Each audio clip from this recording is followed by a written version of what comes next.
Hello everyone, this is Dream Warriors Podcast. This is episode 101, and yes, I'm still in shock. I never thought we would get this far, but thank you for joining me. I'm Peter, AKAPAD. Find me at AKAPAD.com. Today, right now, we're talking WWE's Crown Jewel. It's not even one of their pay-per-views. See, this is a part of like their newer special events, and they're all spectacular. We're going to jump into it, so let's just hit that music. Hey, thanks for joining me. Welcome to the Dream Warriors Podcast. This is where we discuss, and it is a lot of stuff, but it is all geek. And it's our lives, and it's my contributors, and we're just a crew.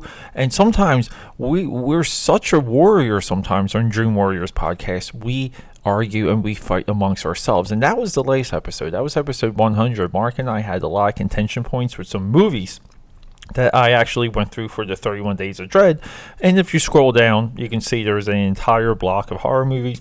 If you scroll down even more, there's an entire block in 2017 in October, and that's right. So there is easily 62 horror movies you can roll around in. And now, if you go to SoundCloud, I did create a playlist for 2017 and 2018. If you go to my Facebook, AKAPAD 13 on Facebook. That's the business public profile page. There's quick links. So you can quickly jump to one of those playlists. Just hit the Facebook feed. But yeah, so Dream Warriors is we're about long form conversation, and we're driven around comic books, movies, streaming, TV, and now football. And now with this episode, WWE. This is my third attempt at a WWE episode, the middle attempt. So episode 96 was SummerSlam, aka the prophecy of Ronda Rousey. That episode streamed so well. It got the metrics for that looked so good that I knew I was going to have to continue this, but the issue was 96 was approaching 100, and around when I would have hit episode 100, which there was no real like anniversary, anything other than Mark and I reuniting and going on a 2-hour, like back and forth about everything, including life. I knew there was going to have to be like a pause in getting back to WWE. But I will say, between that time, I did try and do a Hell in the Cell. And the Hell in the Cell 2018, which is one of my all-time favorites, and I think the best during the PG era. We'll get a little bit more into that very soon, what the PG era is for WWE. It's one of the only times an episode did not record, and holy crap, it drove me nuts, and I was so disappointed because I thought I hit the beats and had good takes on every single match. And that's what we'll be doing today. Today we'll roughly be going through every single match, some of the controversies going into WWE Crown Jewel, and some of the events, company events that happened after, because there was a price to pay for this. Because it's wrestling and human bodies are like on the line, as we know. But yeah, so look, before we get any further, there's all kinds of fun, interesting, delightful ways to support the show. Now, the most important is the Patreon. This is where you can just donate up to $5 a month, and you can get access to earlier content and original content just for the Patreon feed. Now, if you're on SoundCloud, there's a link to that. You can say help fund this show, and that link will bring you to Patreon, and boom, you can start donating, and we're going. Now, I'm also working on akapad.com, the website.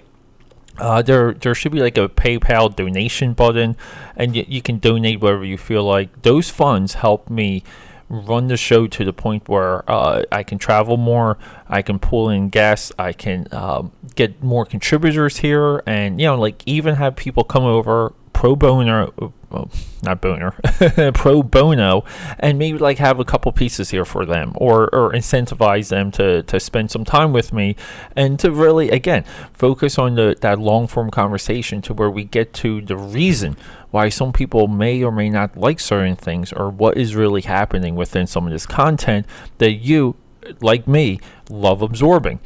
So if that's not your cup of tea, there's social media and there's subscriptions, okay? We're on almost every single podcast network. We're talking iTunes, Google Play Music, Spotify, Stitcher, Anchor. The list goes on and on, on and on. There's probably a few dozen that pick up our feed that I'm not even aware of. So Dream Warriors is growing. It's getting a reach. The tentacles are crawling. And look, it takes time to build an audience, but subscriptions, comments, rebroadcasting, things like retweeting or putting this up on your Facebook page, it helps. It certainly helps, and it never gets old. That's the best type of promotion. And social interaction. So you can hit me up, Twitter, AKAPAD. Also in Snapchat, AKAPAD, AKAPAD13 on Facebook and Instagram, and then there's AKAPAD.com. I'm available on all of those platforms, essentially 24/7. So if you don't like what I'm saying, if you think I have a wrong take, I really do want to hear from you, because I do want to roll around in some of these ideas. And am I looking for validation? I'm not. Will I push back? Yes. But then again, too, part of Dream Warriors is being vocal about the things that we love and the things we want to do. And look, and enough of that garbage. We're here to talk about WWE's crown jewel. And if you're not familiar with this, if you subscribe to the WWE Network, the WWE's been flirting with getting into Saudi Arabia for a long time. Okay, and the WWE stock for this year went from 20 to about 90. It's down to 80 now. They're maintaining 1 million plus subscribers, and they're growing. Okay, them having a footprint. This is why the stocks become so valuable. You have a network that's $10 a month. You have 1 million subscribers. You do the math, and if you're only growing, you're just making money to invest wherever to grow the company. And that's what WWE is driven around. That's why the PG era is so important. It's the most important era of the company since the 80s, since the Hogan era, we'll call. I don't know what the official name for the 80s era is. Maybe like the Superstar era. That's what I would call it, because a lot of the personalities, the legacy personalities, were built during the Superstar era. But yeah, so WWE needs to get into Saudi Arabia. They need to get into India. They need to get into China, Mexico, perhaps. They have to develop footprints so they can drive subscribers. Now, this is a model that the NFL craves. The NFL would love to have this type of model, but it doesn't. So when the NFL goes into Mexico, goes into London, it's not really the entity making the money. What they're hoping is like a trickle-down effect to drive ratings and merchandise when they're in the UK. WWE, any pop that they might have in Saudi Arabia with the crown jewel is theirs to take and not theirs to share.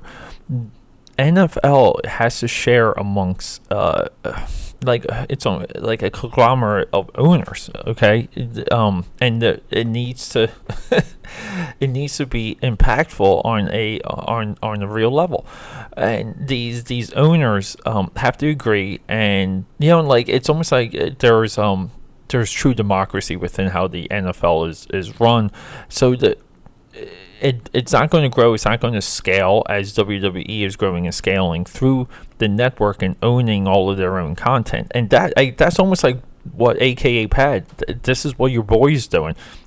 I'm building endless content, keeping it together. There's one owner. There's multiple. There's almost like one visionary, but there's multiple visionaries also that I'd love to collaborate with and do things with. And this is evident in my comic book artwork. I mean, there's scripts I commission people to write that I'm sitting on that have worked for Image and Marvel and DC and IDW, and I'm just sitting on this stuff, but I own it. And now, since those people have developed names, it's a little bit sly or lucky, but now those scripts have names. There's names attached to the scripts, names in parentheses there, in air quotes. But so the crown jewel it's a symbol. It's a symbol of the WWE's growth. Now, the branding I just have to get into this because I talk about this on every single WWE. Okay, WWE is at a level with branding and presentation that I never thought would happen. It is so perfect. It's accurate. It feels good. You just like looking at it, and everything for the crown jewel was green and yellow.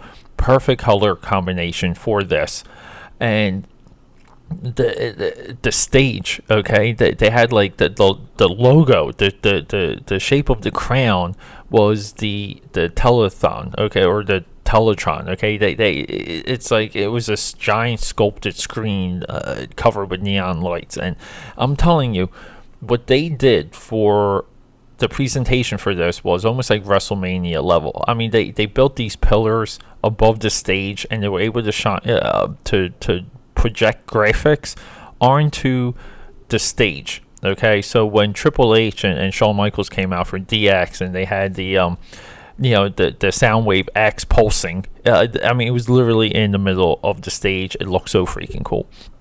And so when it comes to Saudi Arabia, what we have is we have the social media experts, the mob, and apparently, like, the one thing people love being an expert on on social media is geopolitics. That's right. Everyone's an expert on geopolitics on social media, and this is where people forget. If for some reason people do not know that there's true walls in this world, there's true barriers, and some of they're not even physical walls. Sometimes they're just cultures. Like, there's a line in the sand, literally in this case, and it's a different culture. And unless you, it takes so much. It takes so much to understand it. But unless you're like, I don't know, man, you got some skin in the game, you've been there for a long time, unless you got some real anecdotal firepower, I don't know what perspective you can have. Because to me, look, I get it. Saudi Arabia has a bad rep, but do they want it? I don't know. Like, do they want to get above it? Do they want to westernize and assimilate? Like, enough? But probably, okay. Like, it's a loaded gun. I'm not going to make comments on Saudi Arabia. I'm talking wrestling. And I'll say though, like, the crowd for the crown jewel, oh my god, it looked, it sounded, and it looked good. I mean, the people may not be used to that type of event. This might be the first time in their life that they see a WWE event. And here, living in Center City, Philadelphia, you're spoiled with wrestling. I grew up in New Jersey. Okay, New Jersey is a breeding ground for wrestling independent organizations. Okay, at one time we had ECW guys like everywhere. You could go to, like, you could just walk around the malls and see someone like the ECW guys in Voorhees, New Jersey, because they ran matches like right down the street, and it's a couple minutes from over the bridge. So, Combat Zone Wrestling, it goes on and on, like what the legacy Jersey has when it comes to wrestling. The Monster Factory, the famous school, maybe the greatest wrestling school of all time, is in New Jersey. Okay, I grew up like right there. Like, it wasn't even that far from me. I never went there. I should have went there. I'm not even sure if that's open anymore. Someone let me know that. Look, I know plenty of people listen in Jersey. If the Monster Factory is still open, you text me. Just let me know. But I would prefer if you could leave a comment. But yeah, and so it's almost like there's a I'm just going to jump real quick. So there's like a growth to the industry, to the to reaching people. And being in Saudi Arabia, this growth, okay, it connects with people. Okay, some of these kids are seeing this, and like I said, it might be the only time in their lives that they see a WWE event. It's going to stick with them, and they're going to reach a point where they can afford the $10 a month, and they're going to subscribe to the network, and they're going to have access to everything from the era from when they were a child. And there's this nostalgia that WWE is like flowing and connecting into, and it's phenomenal, and it's working, and they deserve all the credit. Now, getting back to some of the controversy. Now, so apparently, we're just this hated journalist. You're the most hated journalist in Saudi Arabia, which is a achievement of itself. I mean, like, how bad do you? Like, for a whole country and the government to hate you. This guy was in Turkey. He goes to the Saudi Arabia embassy, which was for divorce papers, and he doesn't come out. And there was this uproar about this because people were like, "How could you do this?" Well, number one, he's on Saudi Arabia soil. He's not in Turkey. If you go into an embassy, you're in that country, okay, and you're not subject to the laws of the host country, okay. So the embassy is like this pocket, and the U.S. embassies are subject to U.S. laws and like legislation, okay. So people don't understand that. So this guy had a beef. For some reason, he wanted to marry another girl, needed divorce papers. I guess he was trying to do it right. And then he doesn't come out. And it kind of somewhat became clear that there was definitely a hit squad or a torture squad. And the guy died, okay? Somehow the guy died. And they got rid of the body. Okay. Look, that is their thing to deal with. I don't know. It's Saudi Arabia. I'm here in the U.S. in Philadelphia. Let them handle their own stuff, okay? That's a little bit how I feel about that. So that was a part of the big controversy going into this. Now, WWE has been so good with fostering and harnessing like workers, company people, and this is super clear in how they maintain the roster, how they promote from within, and all these other things that we know from throughout the years. Okay, like even like how The Miz has become like the company. I mean, like The Miz right now is. I know John Cena is doing other things, but The Miz is somewhat elevated over John Cena in being like the company guy. Which is why I was rooting for him in the Crown Jewel tournament. But no, so during all of this is that a lot of commentators came out against WWE and were like, "Hey, even some of your talent, even some of your wrestlers don't want to go. They don't want to go to Saudi Arabia. Why are you doing this?" And I call malarkey. I call hogwash. I don't even buy that. I think the talent within WWE trusts the direction of the company, period. Okay?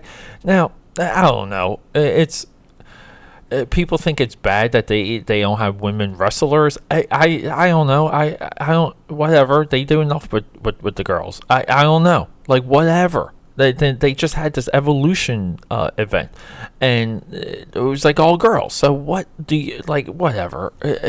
You're being so picky.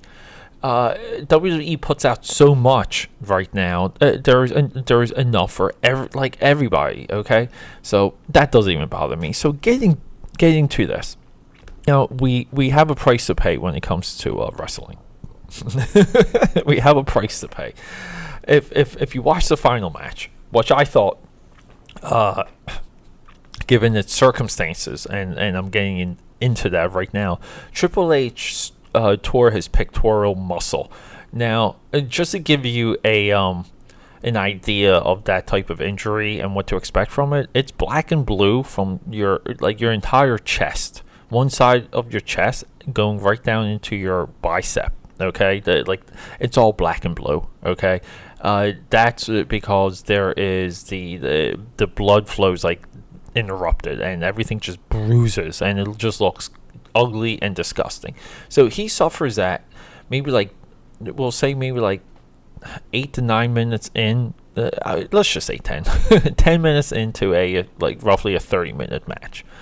Shawn Michaels became like somewhat the ragdoll, the punching bag, while the doctor verified what was happening with Triple H and cleared him to go back into the ring as the match went on.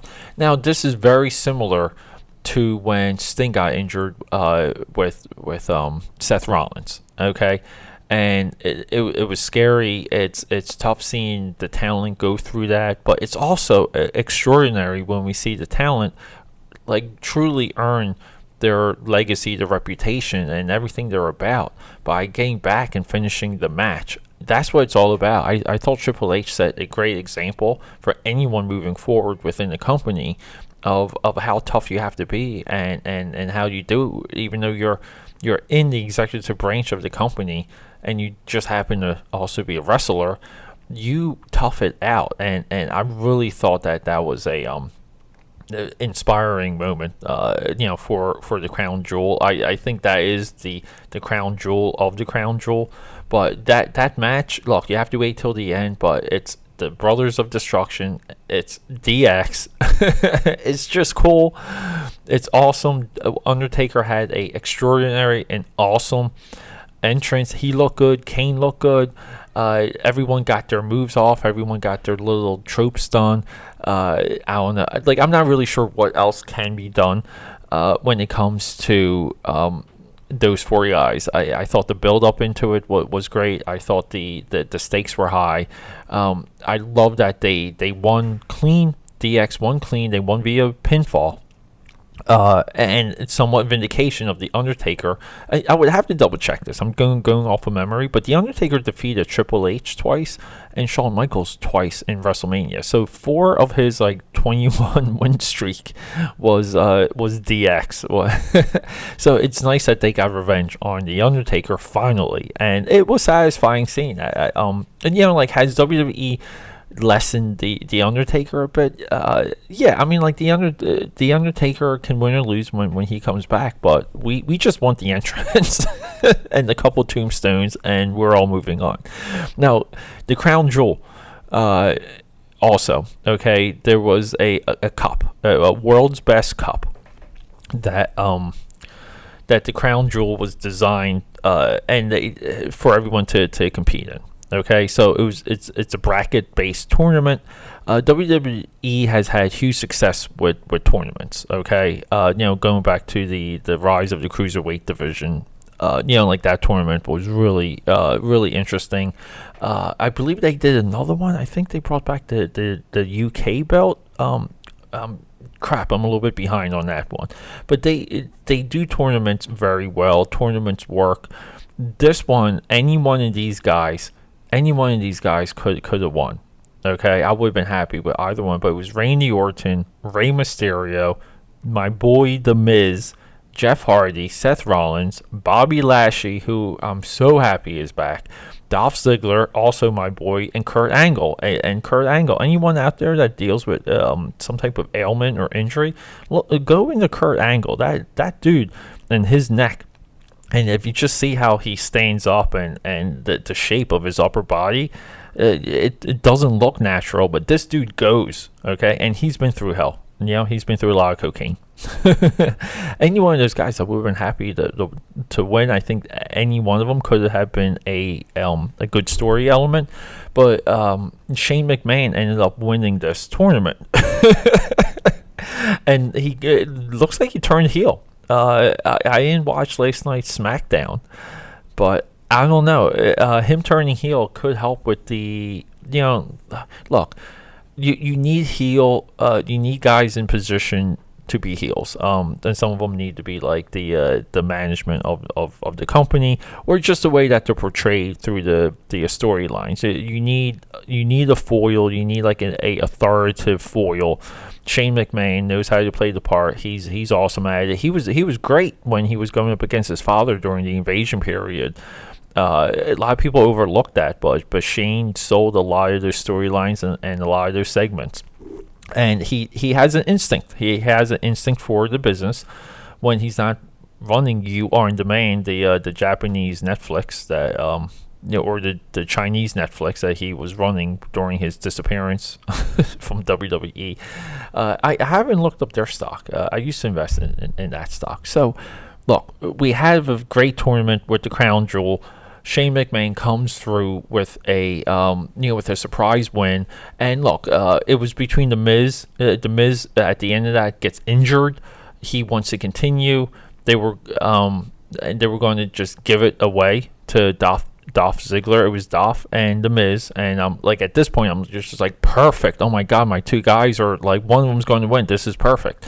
And then they were going to give it to Dolph out of default, and then Shane steps in. So Shane kind of comes in and he doesn't want it to, like, he comes in as a good commissioner, because he doesn't, he wants the cup earned. So technically, next up should have been who lost against the Miz previously, because that's like your third place, or who Dolph did. Like, I don't know, like.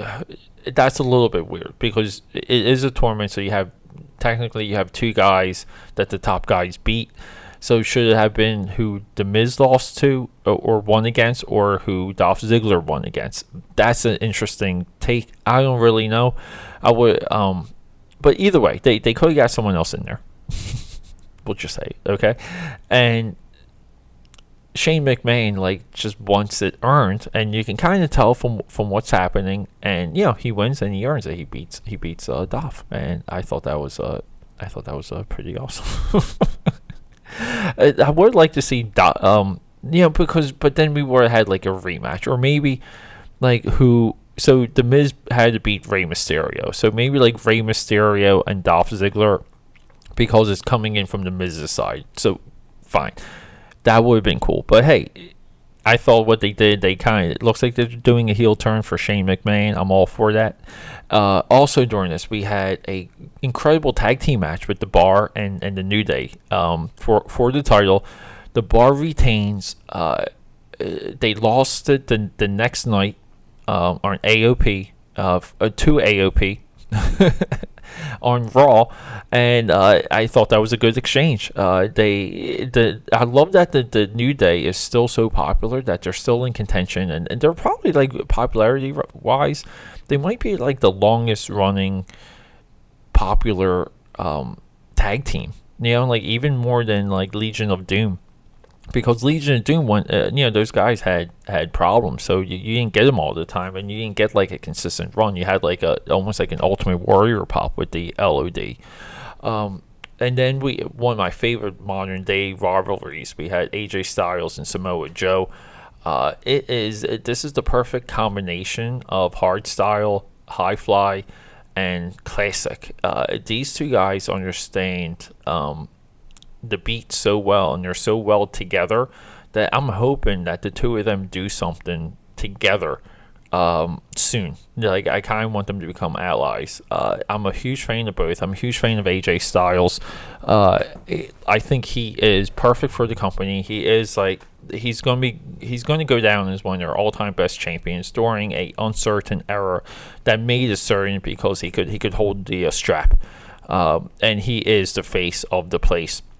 And I believe they can put him up against anyone. And it looks like AJ Styles and Brock Lesnar are going to go one-on-one in Survivor Series, which is I believe November 18th. Let me just confirm that.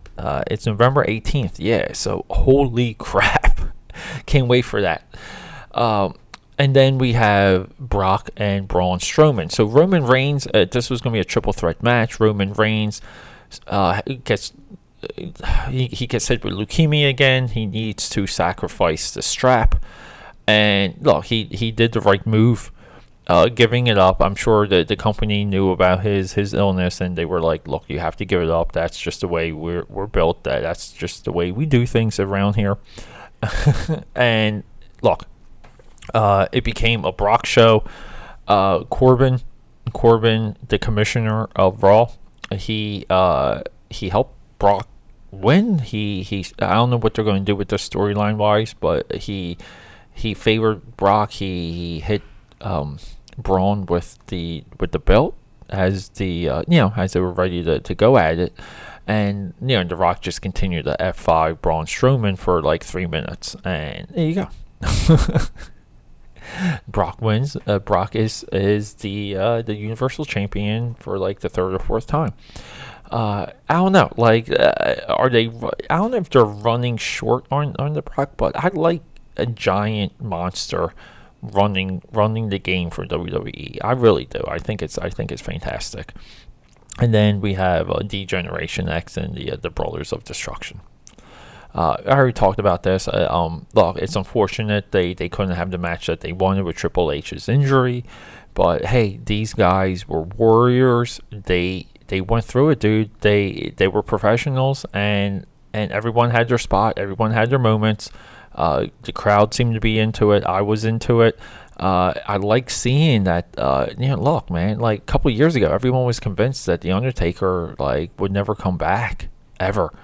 Okay, and I love the way that they're using their legacy talent. And look, speaking of legacy, we can't not talk about the return of Hulk Hogan. The political climate kind of took him out of WWE's contract with him, because he was lined up to be the spokesperson. I think in 2016, 2015. And they brought him back to intro the event. So this cycles right back into WWE's value of Saudi Arabia and the grab that they wanted for the audience. It was kind of like all hands on deck. And that goes to show you that there is a managerial vision and sites for expansion for this company that is very relevant. I'm not, but real quick, just leapfrogging before I cut this out. Jinder Mahal is one of my boys. He's one of my favorite modern day champions. Great intro, great look, great gimmick. I love that he has his little entourage. He's awesome. I think he's one of the best heels that they've had in modern time. I'm not sure why he wasn't involved in this. I think him and Rusev would have paired very well for a match.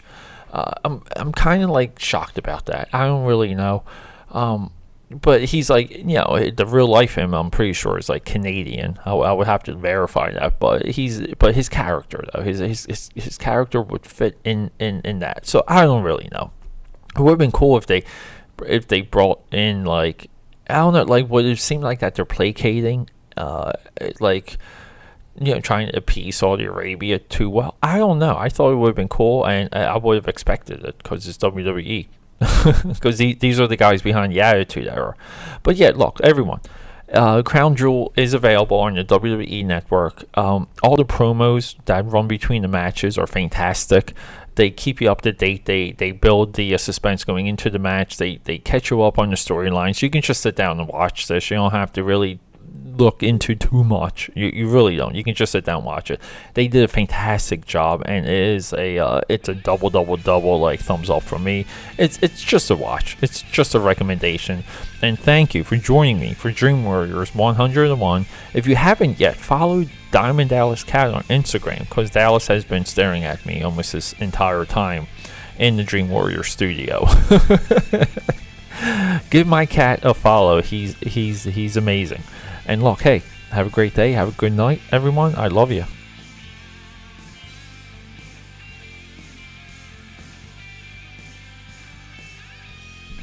Hey, everyone. This is Dream Warriors 101. Wow, it feels goofy just saying that. I don't know why. Maybe it's because I never thought Dream Warriors would even have 100 numbered episodes. But hey, back a little bit, back it up a little bit. We did, wow, hey everyone, it's Dream Warriors 101. I'm Peter, aka Pad, your host, your pop culture fanatic. Yeah, that's right, I talk about everything and a little bit of my own life. But hey, thanks for joining me.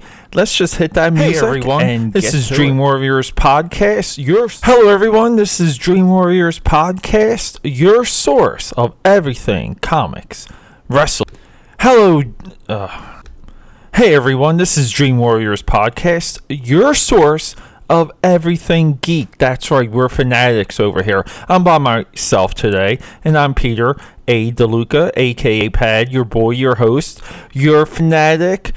And today we're talking WWE's that was Diamond Crown Dallas Jewel Cat on Instagram. God, Dallas did I have a good is time my cat. watching I think this. he was a little upset I didn't intro him as well. He gets into things.